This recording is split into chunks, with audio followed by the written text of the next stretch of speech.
በትጥቅ ትግል ውስጥ ያሉ ወገኖች በተለይም የኦሮሞ ነጻ አውጪ ሰራዊትና የፋኖ ኃይሎች እንዲሁም መንግስት ሁሉም አሸናፊ የሚሆንበት ብቸኛ መንገድ ሀገራዊ ምክክር መሆኑን በመገንዘብና ኢትዮጵያውያን ትልቅ ተስፋ ላሳደሩበት የምክክር ሂደት ክብር በመስጠት ወደ ምክክር ለመምጣት የሚችሉትን ሁሉ ጥረት እንዲያደርጉ እጠይቃለሁ። አሜሪካና እስራኤል በመቶ ሺዎች የሚቆጠሩ ዜጎችን ከመኖሪያ ቀያቸው ያፈናቀለ ምድሪቱን ሲያምስ የከረመው ሰደድ እሳት ቀጣይ መዳረሻውን ካናዳ አድርጓል።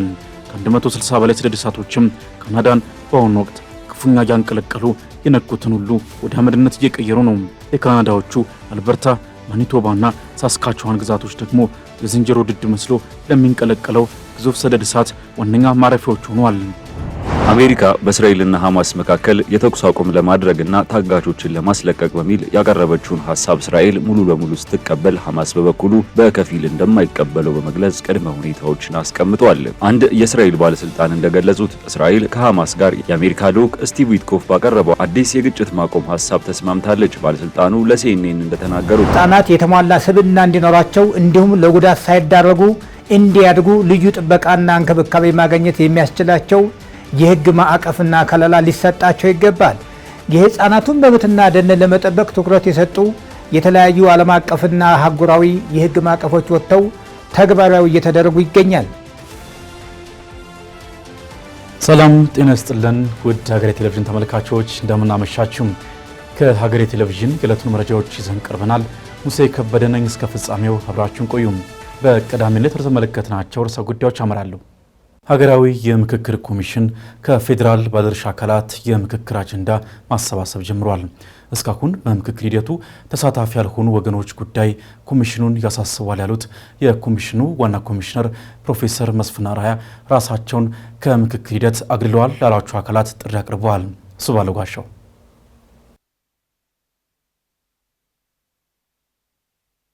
ከ3 ዓመታት በላይ ለሚሆን ጊዜ በስራ ላይ የሚገኘው ሀገራዊ ምክክር ኮሚሽን እስከዛሬ ድረስ ያከናወናቸውን ተግባራት በፎቶግራፍ ኤግዚቢሽን ባስመለከተበት መድረክ የፌዴራል ደረጃ የአጀንዳ ማሰባሰብ ሂደቱን በይፋ አስጀምሯል።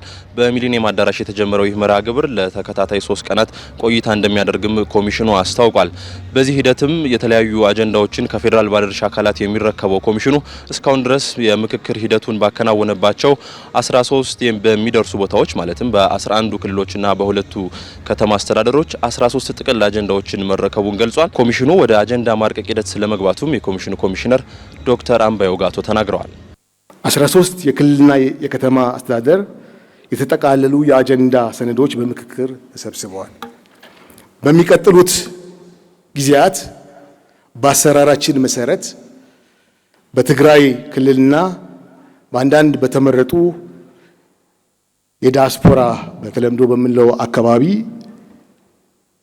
ኢንጌጅመንቶች ይኖሩናል። በአዋጁ መሰረት አጀንዳ የመቅረጽ ሂደት ጀምረናል።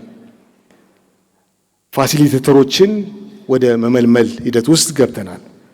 በተጨማሪም ዋናው ሀገራዊ ምክክር ወይም ናሽናል ፕላነሪው ምን መምሰል አለበት የሚል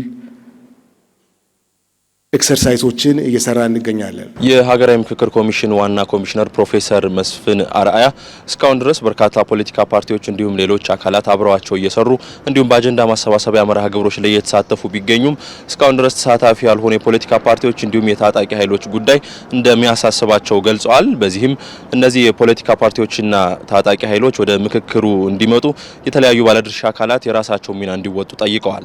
የተወሰኑ ፓርቲዎች በየራሳቸው ምክንያቶች እስካሁን የምክክሩ ሂደት አካል አልሆኑም። መሳሪያ አንግበው ወደ ዱር የገቡ ታጣቂ እህት ወንድሞቻችን የዚህ ታሪካዊ ሂደት አካል አለመሆናቸው ኮሚሽናችንንና ሌሎችንም ባለድርሻ አካላት የሚያሳስብ ጉዳይ ነው። ካላቸው ተቀባይነትና ተጽዕኖ ፈጣሪነት አኳያ በምክክር ሂደቱ ቢሳተፉ በጎ ሚና የሚኖራቸው የፍርድ ሂደታቸውን እየተከታተሉና በስደት ላይ ያሉ ወገኖቻችንም ጉዳይ ቀላል ግምት የሚሰጠው አይደለም።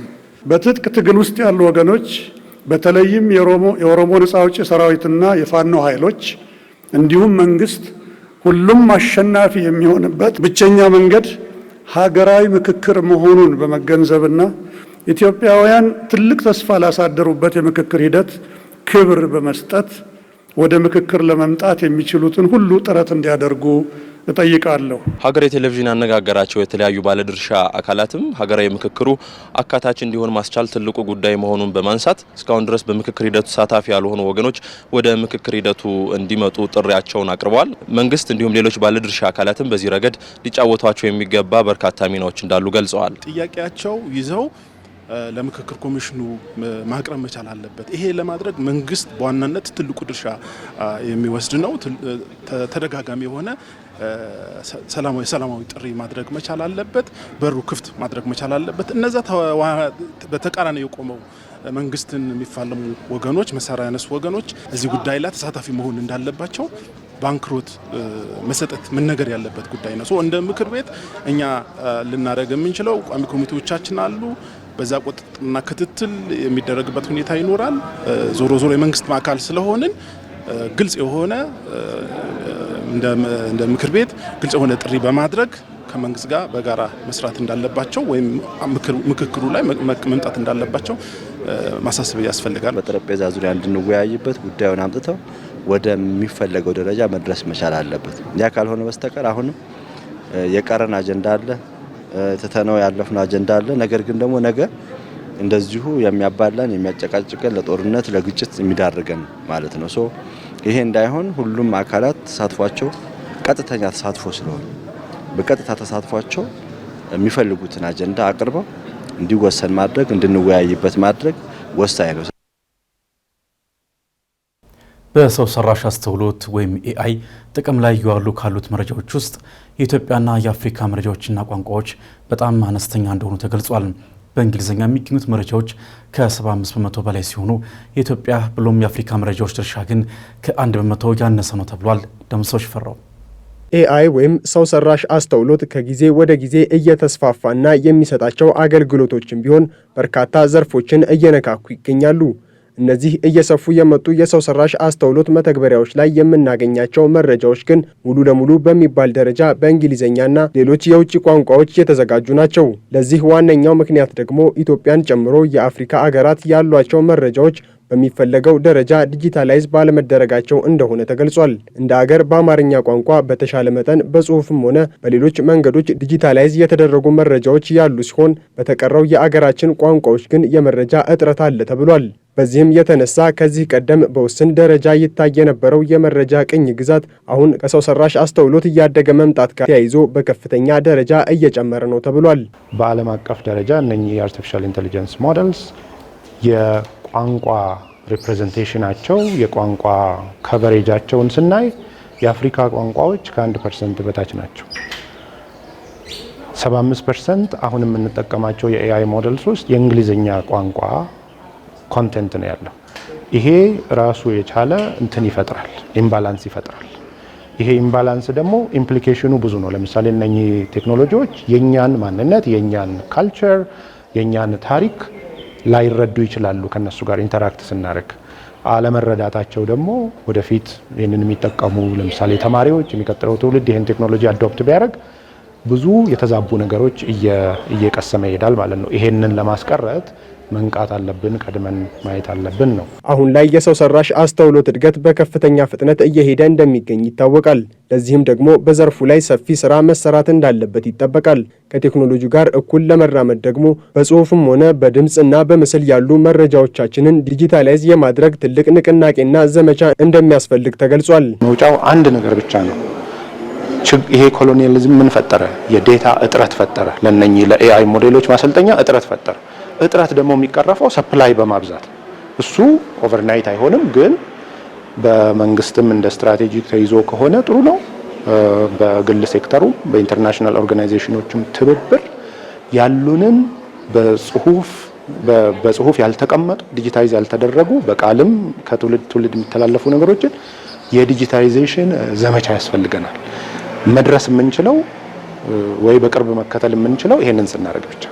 ካላደረግን ጋፑ እንዳለ ነው የሚቆየው። ምክንያቱም ኮንቴንቱ በራሱ ጀነሬት አይደረግም፣ እኛ ነን ጀነሬት ማድረግ ያለው። የኢንፎርሜሽን መረብ ደህንነት አገልግሎትም ቢሆን የሰው ሰራሽ አስተውሎት መተግበሪያዎቹ ላይ የኢትዮጵያ መረጃዎች በስፋት የሚገኙበት መንገድ ላይ እየሰራ የሚገኝ ቢሆንም በአንጻሩ ዲጂታላይዝ የሚደረጉት መረጃዎች የአገርን እንዲሁም የግለሰቦችን ደህንነት አደጋ ላይ በሚጥል መልኩ እንዳይሆን መደረግ ያለባቸው ጥንቃቄዎች ላይ እየሰራ እንደሚገኝ ተገልጿል። ዴታ ኮሎናይዜሽን ወይም ደግሞ በጣም ኤክሰንቱ ሲለጠጥ ወደ ዴታ ሶቨርኒቲ ይሄዳል።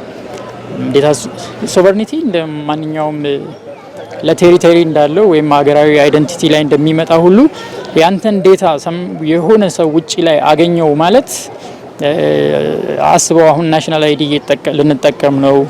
ሶ ያንተ አይደንቲቲ በአንድ አይዲ ማንነት ሁሉ ነገር እዛ ውስጥ ሊገባብ ነው ማለት ነው። ሶ ያ ከመድረሱ በፊት በተቻለ ወይ ዳታችንን ላለማስወጣት እንታገላለን። ያ ማለት ትልልቅ ሞዴሎቹን እነዚህ የላርጅ ላንጉጅ ሞዴሎች የሚባሉትን እንጠቀማቸዋለን።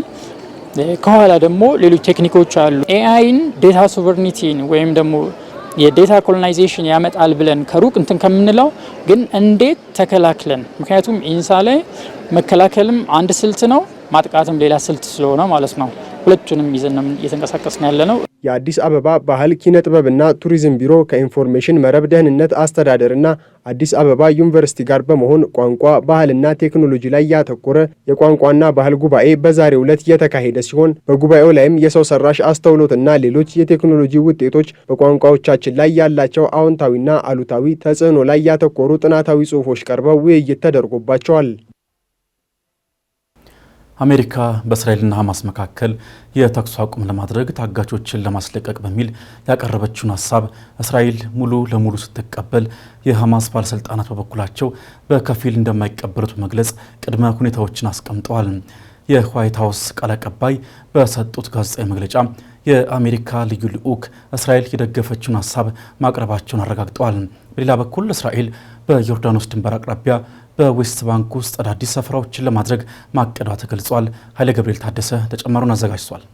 አሜሪካ በእስራኤልና ሐማስ መካከል የተኩስ አቁም ለማድረግና ታጋቾችን ለማስለቀቅ በሚል ያቀረበችውን ሐሳብ እስራኤል ሙሉ ለሙሉ ስትቀበል፣ ሐማስ በበኩሉ በከፊል እንደማይቀበለው በመግለጽ ቅድመ ሁኔታዎችን አስቀምጧል። አንድ የእስራኤል ባለስልጣን እንደገለጹት እስራኤል ከሐማስ ጋር የአሜሪካ ልዑክ ስቲቭ ዊትኮፍ ባቀረበው አዲስ የግጭት ማቆም ሐሳብ ተስማምታለች። ባለስልጣኑ ለሲኤንኤን እንደተናገሩት ይህ ሐሳብ 10 በሕይወት የሚገኙ ታጋቾችንና 18 ሕይወታቸው ያለፈ ታጋቾችን ነፃ ማውጣትን እንዲሁም የ60 ቀናት ተኩስ ማቆም ስምምነትን ይጨምራል። ይሁን እንጂ ግጭቱን በቋሚነት እልባት ለማግኘት ድርድር መጀመሩን በተመለከተ ዝርዝር መረጃ አልተሰጠም። ይህም ሐማስ ከሚጠይቃቸው ዋና ዋና ጥያቄዎች አንዱ ሲሆን እስራኤል ደግሞ ለመቀበል ፈቃደኛ አይደለችም። በሌላ በኩል ደግሞ አንድ የሐማስ ባለስልጣን እንዳሉት ከሆነ አሜሪካ ያቀረበችውን ሐሳብ ተከትሎ 3 ቅድመ ሁኔታዎችን በማስቀመጥ ምላሽ ሰጥተዋል። የመጀመሪያው የታሰሩትን ነፃ ለማውጣትና ለ60 ቀናት የተኩስ አቁም ሐሳብን ለመቀበል ፈቃደኛ እንደሆኑ ገልጸው ነገር ግን ቋሚ የጦርነት ማቆም ውይይት እንደሚቀጥልና ከ60 ቀናት በኋላ ግጭቱ እንደገና እንደማይጀመር ከአሜሪካ ማረጋገጫ እንደሚያስፈልግ፣ በሁለተኛነት ደግሞ ሐማስ የሚደረጉት የሰብአዊ ድጋፎች በተባበሩት መንግስታት ድርጅት በኩል ብቻ እንዲሆን ይፈልጋል። በመጨረሻም የእስራኤል መከላከያ ሰራዊት የእስራኤል ወታደራዊ እንቅስቃሴ እንደገና ከመመለሱ በፊት በዚህ ዓመት መጋቢት 2 ቀን ወደ ያዙት ቦታ እንዲመለስ እንደሚፈልጉ ለሲኤንኤን ተናግረዋል። ሌላ ከሐማስ ጋር ቅርበት ያለው ምንጭም እነዚህን 3ቱን ቅድመ ሁኔታዎች አረጋግጠዋል። አሁን ላይ ድጋፎቹ እየተደረጉ የሚገኙት አሜሪካ በዘረጋቸው አዲስ ስርዓት ሲሆን የሐማስ ጥያቄም ማንም ጣልቃ እንዳይገባ የሚል ነው። እንደ ታጋሽ ቤተሰቦች ፎረም ከሆነ የእስራኤል ጠቅላይ ሚኒስትር ቤንያሚን ኔታንያሁ የዊትኮፍን ሐሳብ መስማማታቸውን ቀደም ብለው ለታጋሽ ቤተሰቦች አሳውቀዋል። ቤተሰቦቹም ተደጋጋሚ ሰልፍ በማድረግ ታጋቾችን እንዲያስለቅቁላቸው ሲጠይቁ ቆይተዋል። ዛሬ የቀረበልንን የቅርብ ጊዜውን የዊትኮፍን እቅድ ለመቀበል ተስማምተናል። ሐማስ እስካሁን ምላሽ አልሰጠም። ሐማስ የመጨረሻዎቹን ታጋቾች ይለቅልናል ብለን እናምናለን። እናም ሁሉም ታጋቾች በእጃችን እስካልሆኑ ድረስ ከሰርጡ አንወጣም ሲሉ ኔታንያሁ ተናግረዋል። እስካሁን ድረስ እስራኤል ከሐማስ ጋር ባደረገችው 2 ጊዜያዊ ተኩስ አቁም ስምምነቶች 197 ታጋቾች ውስጥ 148ቱ በሕይወት ያሉትን መመለሷን አረጋግጣለች። በሐማስ የሚተዳደረው የሲቪል መከላከያ ኤጀንሲ እንደገለጸው በትናንትናው ዕለት እስራኤል በጋዛ ባደረሰችው ጥቃት በትንሹ 54 ሰዎች ተገድለዋል። የዋይት ሀውስ ቃል አቀባይ የሆኑት ካሮላይን ሊቬት በሰጡት ጋዜጣዊ መግለጫ ልዩ ልዑክ ዊትኮፍና ፕሬዚዳንቱ አሁን ላይ እስራኤል የደገፈችውን ሐሳብ ማቅረባቸውን አረጋግጠዋል። ውይይቱም እንደቀጠለ ነው ብለዋል። ሊቬት አክለውም በጋዛ ያለውን ጦርነት ማስቆምና ሁሉንም የታገቱትን ወደ ሀገራቸው መልሰን ማምጣት እንችላለን ብለን ተስፋ እናደርጋለን። እናም ይህ ከመጀመሪያው አንስቶ ለዚህ አስተዳደር ቀዳሚው ስፍራ የተሰጠው ጉዳይ ነው ብለዋል። በሌላ በኩል እስራኤል በዌስት ባንክ አዲስ ህገወጥ ሰፈራ ማቀዷ ተገልጿል። የእስራኤል የህዝብ ማሰራጫ ጣቢያ እንደዘገበው መንግስት በዮርዳኖስ ድንበር አቅራቢያ በዌስት ባንክ ውስጥ 22 አዳዲስ ሰፈራዎችን ለማድረግ ማቀዱን ገልጿል። ለውሳኔው ኃላፊዎች የሆኑት ሚኒስትሮች የመከላከያ ሚኒስትሩ እስራኤል ካትስና የገንዘብ ሚኒስትሩ ቢዛኤል ስሞትሪች ናቸው ተብሏል። ካትስ በእስራኤሉ ቻናል 14 ቀርበው እንደተናገሩት ከሆነ ይህ እስራኤል በዌስት ባንክ ላይ ያላትን ጥንካሬ የሚያዳብርና የፍልስጤም መንግስትን ለመከላከል የሚሰራ ነው ብለዋል። ካትስ ውሳኔው እስራኤልን አደጋ ላይ የሚጥለውን የፍልስጤም መንግስትን መመስረትን የሚከላከልና በጠላቶቻችን ላይ እንደ መከላከያ የሚያገለግል ስትራቴጂካዊ እርምጃ ነው ብለውታል። ይህ የጽዮናውያን የጸጥታና የብሔራዊ ምላሽ በሀገሪቱ ወደፊት ዕጣ ፈንታ ላይ ግልጽ ውሳኔ ነው ሲሉም አክለዋል። ስሞትሪች በበኩላቸው በትውልድ አንድ ጊዜ የሚወሰን ውሳኔ ነው ብለውታል። ነገር ግን በእስራኤል ሙሉ ቁጥጥር ስር ያልሆኑትን የዌስት ባንክ ክፍሎች የሚያስተዳድሩት የፍልስጤም አስተዳደር ቃል አቀባይ አደገኛ መባባስ በማለት እስራኤል ክልሉን ወደ አመጽና አለመረጋጋት አዙሪት መጎተቷን ቀጥላለች ሲሉ ከሰዋል። ቃል አቀባዩ ናቢል አብሩዲነህ ለሮይተርስ እንደተናገሩት ይህ አክራሪ የእስራኤል መንግስት የፍልስጤም ነጻ የሆነች ሀገር እንዳትቋቋም በተለያየ መንገድ እየሞከረ ነው ብለዋል። የዌስት ባንክና ሰፈራዎቹን የሚዘግበው ታዋቂው የዋይኔት ዜና ጣቢያ ባልደረባ እስራኤላዊ ጋዜጠኛ ኤሊሻ ቤን ኪሞን ከ70 እስከ 80 በመቶ የሚሆኑ ሚኒስቴሮች የዌስት ባንክን በመደበኛነት መቀላቀልን ማወጅ እንደሚፈልጉ ለቢቢሲ ተናግረዋል። እስራኤል ይህንን አካባቢ እንደ እስራኤል ግዛት ለማወጅ ጥቂት ደረጃዎች ላይ ናት ብዬ አስባለሁ። ይህ ጊዜ ተመልሶ እንደማይመጣ ያምናሉ። ይህ ከእጃቸው እንዲያመልጥ የማይፈልጉት አንዱ እድል ነው። ለዚህም ነው አሁን እየሰሩ ያሉት በማለት የእስራኤል ባለስልጣናትን ሁኔታ አስረድቷል። የዮርዳኖስ የውጭ ጉዳይ ሚኒስቴር ወረራው የዓለም አቀፍ ሕግን አጉልቶ የሚጥስ ነው በማለት ኮንኗል። የዩናይትድ ኪንግደም የውጭ ጉዳይ ሚኒስቴር ሃሚሽ ፋልኮነር እርምጃው ለፍልስጤም ሀገርነት ሆን ተብሎ የተፈጠረ እንቅፋት ነው ብለውታል። በካናዳ የተከሰተው ሰደድ እሳት በርካታ አካባቢዎችን እያካለለ ቀጥሏል። ከ160 በላይ ሰደድ እሳቶች በአሁኑ ወቅት በካናዳ ልዩ ልዩ ግዛቶች ከፍተኛ እሳት ቃጠሎ ያስነሱ ሲሆን በማኒቶባ ግዛት ብቻ 17000 ዜጎች መኖሪያቸውን ለቀው እንዲወጡ መደረጉም ሰምተዋል። እሳቱ እንዲሁም እሳቱ ያስነሳው ትልቅ ጭስ ወደ አሜሪካ ሊዛመት የሚችልበት እድል ስለመኖሩም እየተነገረ ይገኛል። ተጨማሪ ያለን በአሜሪካና እስራኤል በመቶ ሺዎች የሚቆጠሩ ዜጎችን ከመኖሪያ ቀያቸው እያፈናቀለ ምድሪቱን ሲያምስ የከረመው ሰደድ እሳት ቀጣይ መዳረሻውን ካናዳ አድርጓል። ከ160 በላይ ሰደድ እሳቶችም ካናዳን በአሁኑ ወቅት ክፉኛ እያንቀለቀሉ የነኩትን ሁሉ ወደ አመድነት እየቀየሩ ነው። የካናዳዎቹ አልበርታ፣ ማኒቶባና ሳስካቹዋን ግዛቶች ደግሞ የዝንጀሮ ድድ መስሎ ለሚንቀለቀለው ግዙፍ ሰደድ እሳት ዋነኛ ማረፊያዎች ሆነዋል። ግዛቶቹ ሰደድ እሳቱን ለማጥፋት የሚደረገው ርብርብ ለማገዝ የአስቸኳይ ጊዜ አዋጅ ቢያውጁም እሳቱ ተጨማሪ አካባቢዎችን እያዳረሰ በፍጥነት እየተዛመተ ይገኛል ተብሏል። የግዛቶቹ ሞቃትና ደረቃማ አየር እሳቱን ተሸክሞ ላልተዳረሰባቸው አካባቢዎች በፍጥነት እያቀበለ ይገኛል። ከካናዳ አልፎ ድንበር አቋርጦ በአሜሪካ ታሪክ ታይቶ በማይታወቅ መልኩ ከባድ የጭስ ክምርና ነፋስ የአሜሪካንን ምድር ሊሸፍን እየገሰገሰ መሆኑ ደግሞ በአሜሪካውያንም ዘንድ ትልቅ ድንጋጤን ፈጥሯል። አሜሪካ ከወራት በፊት ክፉኛ ባነደዳትና 30 የሚጠጉ ሰዎችን ሕይወት ከቀጠፈው ሰደድ እሳት ገና በቅጡ ሳታገግም በአዲስ ሰደድ እሳት ልትንበለበል የምትችልበት እድል ሰፊ ስለመሆኑም እየተነገረ ነው። ከ1.3 ሚሊዮን በላይ ዜጎች የሚኖሩባትና 500 ኪሎ ሜትሮችን ያህል ድንበር ከአሜሪካ ጋር የምትጋራው የካናዳዋ ማኒቶባ ግዛት 18 ያህል ከባድ ሰደድ እሳቶችን እያስተናገደች ነው። በአሁኑ ሰደድ እሳትም ሰፊ መሬት ከተቃጠለባቸውና ክፉኛ ከተጎዱ ግዛቶች መካከል ቀዳሚ አድርጓታል።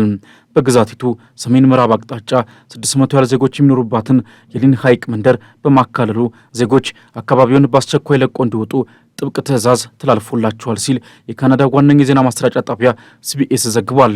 ከዚህ ባለፈ እሳቱ ከሳስካቹዋን ግዛት ድንበር የሚጋራውና 5000 ያህል ዜጎች የሚኖሩበት የፍሊን ፍሎን ከተማ ከግዛቷ በተቀበለው ከባድ እሳት ነበልባል ሙሉ በሙሉ ሊንቀለቀል ከጫፍ ደርሷል ተብሏል።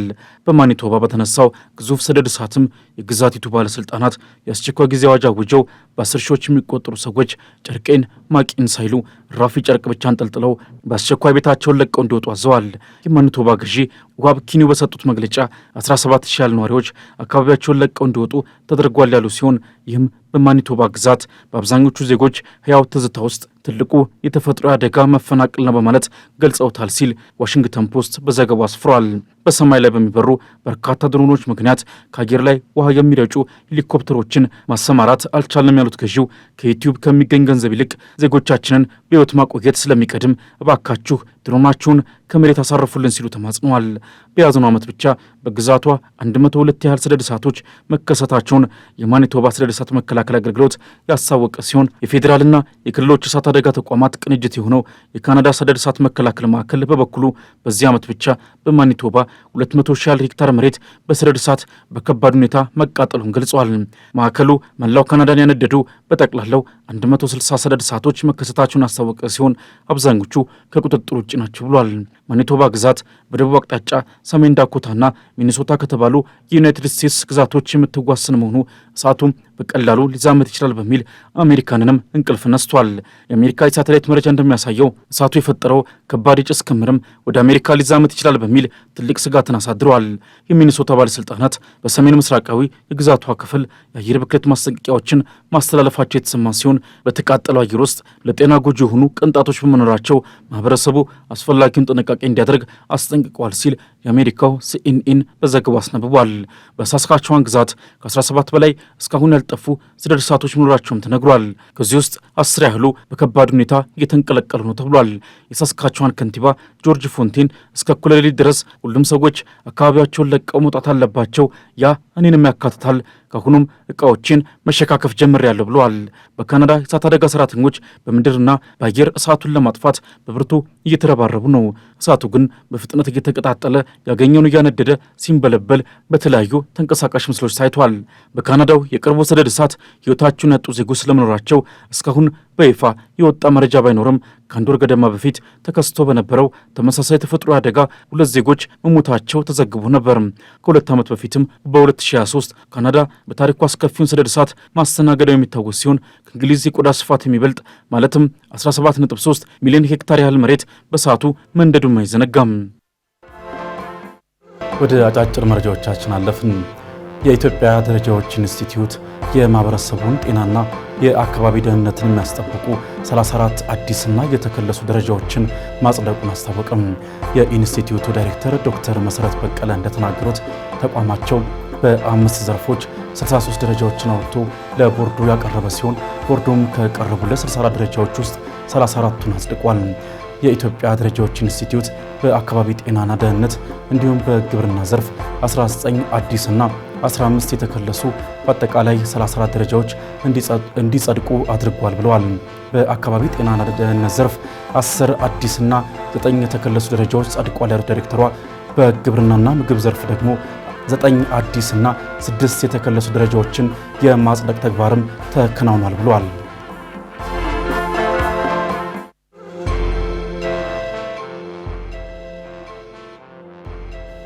ኢትዮጵያ እንደ አውሮፓውያን አቆጣጠር ከ2005 እስከ 2029 ለሚቆይ ጊዜ የተባበሩት መንግስታት ድርጅት የሰዎች ሰፈራ ፕሮግራም ጠቅላላ ጉባኤ ምክትል ፕሬዝዳንት ሆና ተመረጠች።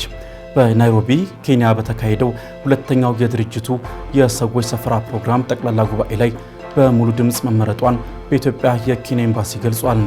የጉባኤው ምክትል ፕሬዝዳንትነት በየ4 ዓመቱ የሚመረጥ ሲሆን ባለፈው የጎርጎሮሳውያን አቆጣጠር 2021 እስከ 2025 በጋና ሲመራ የነበረ ሲሆን ያገለገሉትም ጋናዊ ዜግነት ያላቸው ማርቲን ኮርሳ ነበሩ። በናይሮቢ ኬንያ በተካሄደው ሁለተኛው የተመድ የሰዎች ሰፈራ ፕሮግራም ጠቅላላ ጉባኤ ላይ በሙሉ ድምፅ መመረጧን በኢትዮጵያ የኬንያ ኤምባሲ ገልጿል።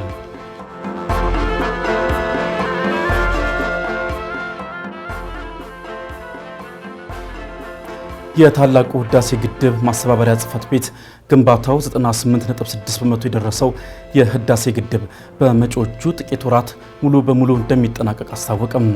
በበጀት ዓመቱ ዲያስፖራው ከ58 ሚሊዮን ብር በላይ ድጋፍ አድርጓል።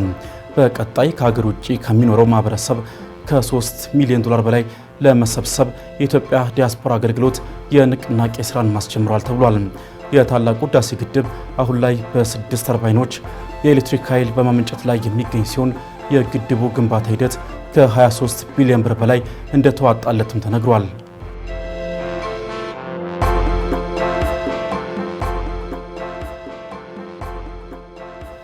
በሰሜናዊ ናይጄሪያ የሀገሪቱ ጦር ባደረገው ወሳኝ የተባለና የተቀናጀ ዘመቻ በቢታና ቦርኖ ግዛት 60 አሸባሪዎችን መግደሉን ገለጸም።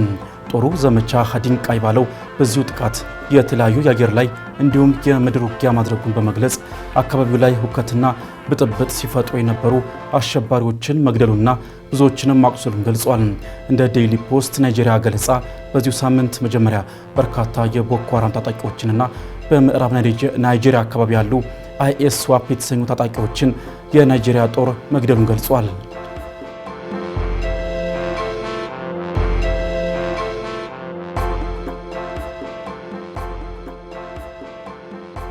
ፈረንሳይ በእስራኤል ላይ የጋዛን እርዳታ ማገዷን ከቀጠለች በእስራኤል ላይ ያላትን ተጻራሪ አቋም ልታጠናክር ትችላለች ሲሉ የፈረንሳዩ ፕሬዝዳንት ኢማኑኤል ማክሮን ተናገሩ። ማክሮን በሲንጋፖር ከጠቅላይ ሚኒስትር ላውረንስ ቦንግ ጋር በጋራ በሰጡት ጋዜጣዊ መግለጫ የሰብአዊ እገዳው መሬት ላይ ሊቆም የማይችል አግባብነት የሌለው መሆኑን ተናግረዋል። አክለውም እገዳው የሚቀጥል ከሆነ ፈረንሳይ በእስራኤላውያን ሰፋሪዎች ላይ ማዕቀብ ልትጥል እንደምትችል ተናግረዋል። በእስራኤል ላይ የጨመረ ያለውን ጫና ለመቀነስ ከ10 ቀናት በፊት የእስራኤሉ ጠቅላይ ሚኒስትር ቤንያሚን ኔታንያሁ ለ11 ሳምንታት ያወጁትን እርዳታ ወደ ጋዛ እንዳይገባ የሚከለክለውን ማዕቀብ በከፊል ማንሳታቸው የሚታወስ ነው። ፕሬዚዳንት ዶናልድ ትራምፕ በሀገራት ላይ የጣሉትን ታሪፍ ውድቅ ያደረገባቸውን የአሜሪካ የዓለም አቀፍ ንግድ ፍርድ ቤት ውሳኔ ተቃውሟል። ፕሬዚዳንቱ ትሩዝ በተባለው የማህበራዊ ትስስር ገጻቸው ላይ እንዳሰፈሩት ከሆነም የፍርድ ቤት ውሳኔ ፍጹም የተሳሳተና የፖለቲካ ፍላጎት ያለበት ነው በማለት ተችተውታል። አልታየ ኪዳኔ ያዘጋጀውን ሚካኤል ኃይሌ እንደሚከተል ያቀርበዋል።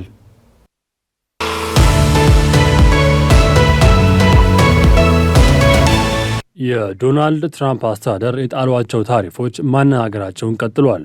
በአስተዳደሩ የተጣሉት ታሪፎች ተፈጻሚ እንዳይሆኑ የአሜሪካ የንግድ ፍርድ ቤት ማገዱን በትላንትናው ዕለት ሰምቶም ነበር። ዶናልድ ትራምፕ ወደ ስልጣን ከመጡ ጀምሮ በርካታ ታሪፎችን በመጣል የዓለምን የንግድ ጦርነትም ከፍተዋል። ትራምፕ አሜሪካን ዳግም ታላቅ እናደርጋለን በማለት የአሜሪካን ምርቶች በሚቀርጡ ሀገራት ላይ ታሪፍ የጣሉ ሲሆን ይህም የሀገሪቱን የንግድ ጉድለት የሚያሻሽል እንደሆነ ገልጸው እንደነበርም ይታወሳል።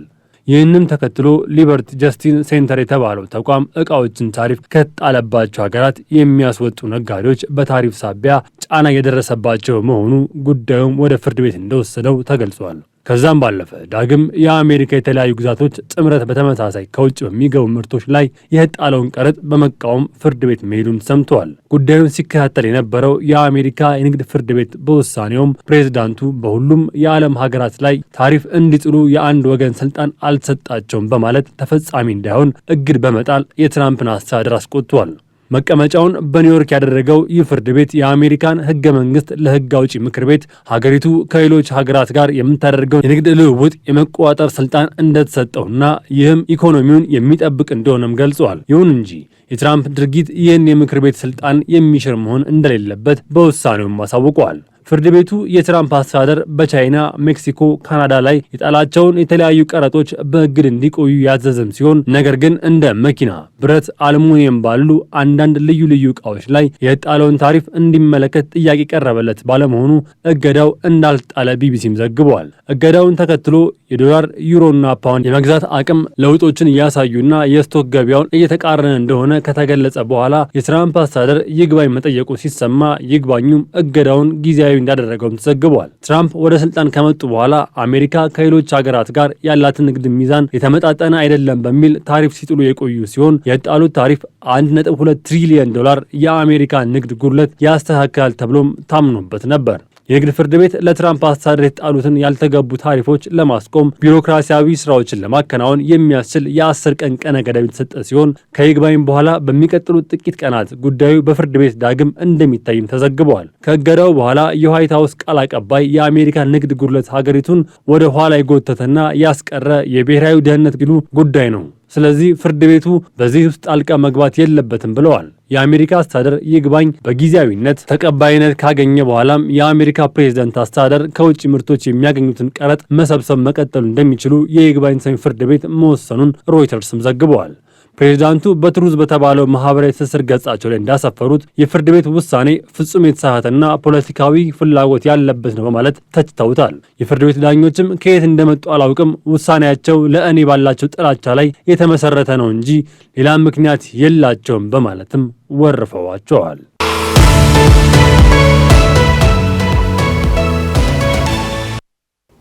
ህጻናት የተሟላ ስብዕና እንዲኖራቸው እንዲሁም ለጉዳት ሳይዳረጉ እንዲያድጉ ልዩ ጥበቃና እንክብካቤ ማግኘት የሚያስችላቸው የህግ ማዕቀፍና ከለላ ሊሰጣቸው እንደሚገባ ይነገራል።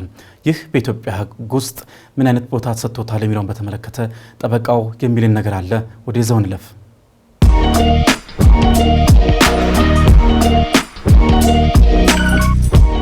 ጤና ይስጥልን። ጠበቃ እንዳርጌ ካሴ ነኝ። በህፃናት ላይ ስለሚፈጸሙ ወንጀሎች ህግ ነክ መረጃ ላካፍላችሁ። ህፃናት በአካላቸው ያለመጠንከርና በአእምሯቸው ለጋነት የተነሳ ራሳቸውን በራሳቸው ለመምራት የማይችሉ በመሆናቸው የሌሎች ድጋፍና ጥበቃ ያስፈልጋቸዋል። ስለሆነም ህፃናት የተሟላ ስብዕና እንዲኖራቸው እንዲሁም ለጉዳት ሳይዳረጉ እንዲያድጉ ልዩ ጥበቃና እንክብካቤ ማግኘት የሚያስችላቸው የህግ ማዕቀፍና ከለላ ሊሰጣቸው ይገባል። የህፃናቱን መብትና ደህንነት ለመጠበቅ ትኩረት የሰጡ የተለያዩ ዓለም አቀፍና አህጉራዊ የህግ ማዕቀፎች ወጥተው ተግባራዊ እየተደረጉ ይገኛል። አገራችንም እነዚህን ዓለም አቀፍና አህጉራዊ የህግ ድንጋጌዎችን ተቀብላ ከማጽደቋን ባሻገር በህገ መንግስት በተሻሻለ የቤተሰብ ህግና በወንጀል ህግ ውስጥ በርካታ ድንጋጌዎች ተካተዋል። ሆኖም እነዚህ ህጎች በመተላለፍ በህፃናት ላይ ወንጀሎች ይፈጸማሉ። ህፃን የሚለው ቃል የማህበራዊ ትርጉም እንደ የማህበረሰቡ አኗኗር ባህላዊ ሁኔታ የሚለይ ሊሆን ይችላል።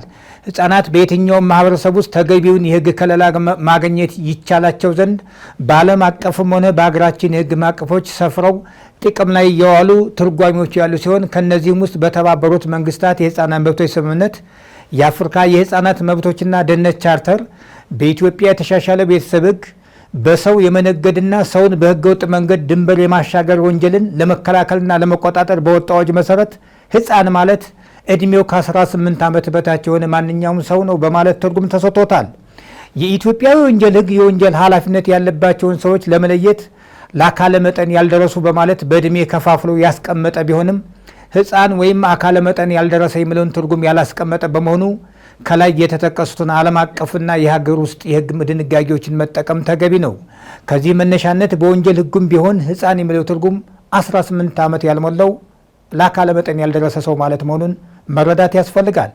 እንደ አውሮፓውያን አቆጣጠር 1989 በጸደቀው ዓለም አቀፍ የህፃናት መብት ስምምነት እንደተደነገገው ህፃኑ በወላጆቹ ወይም በህጋዊ አሳዳሪዎቹ ወይም በማንኛውም ሌላ ሰው ስር በሚገኝበት ጊዜ ማናቸውም አይነት አካላዊና አእምሯዊ ጥቃት፣ በደል፣ ጭቆና፣ ግዴለሽ ወይም ቸልተኛ አያያዝ፣ ማንገላታት ወይም ብዝበዛና የወሲብ ጥቃት እንዳይደርስባቸው አባል ሀገራት ተገቢ የሆኑ ህጋዊ፣ አስተዳደራዊ፣ ማህበራዊና ትምህርታዊ እርምጃዎችን ይወስዳሉ በማለት አስቀምጦታል። በሌሎች ሰዎች ላይ የሚፈጸሙ ወንጀሎች የተመለከቱ የህግ ድንጋጌዎች ለህፃናት እንደ ማንኛውም ሰው ተፈጻሚ የሚሆኑ ሲሆን የሀገራችን የወንጀል ህግ በልዩ ሁኔታ በህፃናት ላይ ጥቃት በማድረስ ከሚፈጸሙ ወንጀሎች ውስጥ በሰው ህይወት ላይ የሚፈጸሙ ወንጀሎች ህፃንን መግደል፣ በጎጂ ልማዳዊ ድርጊቶች አማካኝነት በእርግዝና ሴቶችና ህፃን ላይ ጉዳት ማድረስ፣ የሰውን ህይወት አካል ወይም ጤንነት ለአደጋ በማጋለጥ የሚፈጸሙ ወንጀሎች ሰውን ለአደጋ ማጋለጥ ወይም መተው፣ በጤናው፣ በእድሜው፣ በሁኔታ ወይም በማናቸውም ሌላ ምክንያት ራሱን ለመጠበቅ የማይችል ሌላ ሰው ለአካለ መጠን ያደርሱ ልጆችን መጉዳት። ጽሁፉ የተወሰደው መጠነኛ ማስተካከያ የተደረገበት ከፍትህ ሚኒስቴር ገጽ ነው። አመሰግናለሁ።